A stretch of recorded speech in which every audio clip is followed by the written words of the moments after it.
Kita melihat proyeksi ke depan, kita tetap optimistis, dan memang kalau dilihat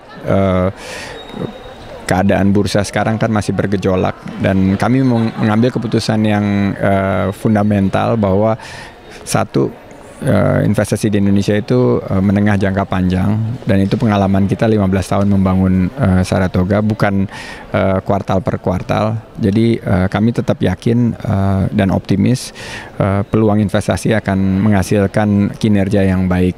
Nah, memang kalau dilihat tadi tentang penetapan harga, bukannya kemahalan, tapi kami realistis terhadap keadaan pasar, dan walaupun fundamental daripada perusahaan yang kami investasi itu tidak berubah, tapi keadaan pasar itu berubah yang mengharuskan kami untuk melakukan penyesuaian.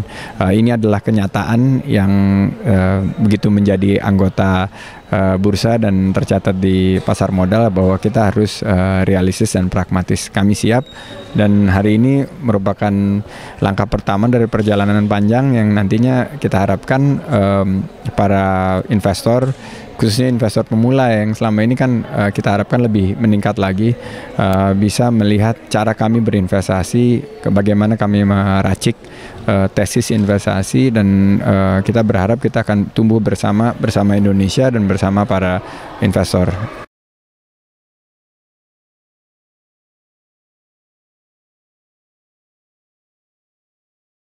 Kita tahun ini kita tingkatkan investasi kita di consumer, dan kami baru saja meningkatkan kepemilikan di perusahaan consumer MPM, Mitra Pinastika Mustika, yang bergerak di bidang consumer otomotif, dan kita berharap terus kita tingkatkan. Tentunya dari segi dana hasil IPO ini di investasi yang bergerak di 3 sektor: infrastruktur, konsumer, dan juga sumber daya alam. Kita juga meningkatkan investasi kita di infrastruktur, di pembangunan jalan tol Cikampek Palimanan, yang setelah menunggu 6 tahun akhirnya mulai berjalan konstruksinya bulan Februari tahun ini. Jadi dari segi kegiatan investasi tetap kita lakukan. Kita baru juga mengkomit pembagian sebagian daripada dana kami untuk berinvestasi di perusahaan konstruksi Nusaraya Cipta yang mungkin besok akan listing. Jadi kita terus aktif, dan kita akan meningkatkan tentunya investasi kita, dan berharap kegiatan ini akan menghasilkan return yang menarik buat para investor.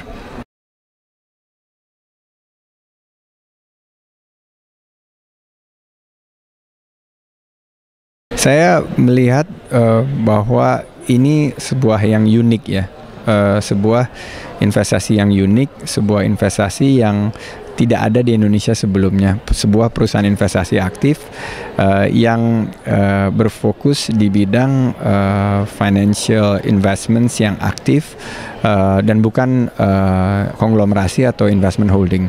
Nah, ini yang menurut saya perlu digarisbawahi. 3 tahun ke depan kami yakin ini akan menghasilkan begitu banyak peluang. Mimpi saya bahwa pada satu saat Saratoga itu bisa menjadi sebuah perusahaan investasi kelas dunia yang bisa dibanggakan oleh Indonesia.